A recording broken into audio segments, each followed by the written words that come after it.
एबे चाषी मान आसला बड़ खुशी खबर। आज मिल कि पीएम किसान 20तम किस्ती टंका आज चाषी मान अकाउंट को आसब कि 2000 टंका। तेज क्यों समय चाषी मान अकाउंट को 2000 टंका क्रेडिट हे तबे एने कौन बड़ खबर रही है जाना पूर्व आपण चैनल को प्रथम थर आसते चैनल को सब्सक्राइब करी पाखे आसुवा बेल आइकन को ऑल बटन में सेट करने सहित वीडियो जब आप इनफॉर्मेटिव होता है तेज वीडियो को लाइक करी डिस्क्रिप्शन में टेलीग्राम चैनल लिंक अच्छी जाकि जॉइन जातु। तो फास्ट कथा कि आज कौन पीएम किसान 20तम किस्ती टंका मिल तो देखो आम जी देखा एपर्यंत भी तारीख घोषणा है कि आज पीएम किसान टंका मिल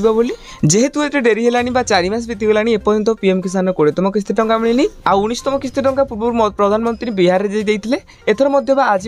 बिहार जाऊँगी तो ए संभावना रोचे कि आज तुम पीएम किसान 20तम किस्ती टंका आसो। तेज आउ गोटे भी कथा आम जी कह 19तम किस्ती टंका मिलने पूर्व 15 दिन पूर्व डेट आनाउंस हो जाता कि फेब्रुआरी 24 तारिख में पीएम किसान 19तम किस्ती टंका मिले 20तम किस्ती टंका आज मिले कौन भी डेट एपर्यंत आनाउंस होनी एमती भी आज हो पारे पीएम किसान 20तम किस्ती टंका न भी आसपे बास खाली संभावना रही कि जेहेतु मोदी बिहार जाऊँगी तो 19तम किस्ती टंका देते 20तम किस्ती टंका भी दे पारती। तेज सरकार जो समय टंका पठेबे आपको जनईदेवु तो से आप चैनल को सब्सक्राइब कर रखी था। हाँ ये वीडियो कमेंट देखते निहत भाव कमेंट बॉक्स में कमेंट करूँ।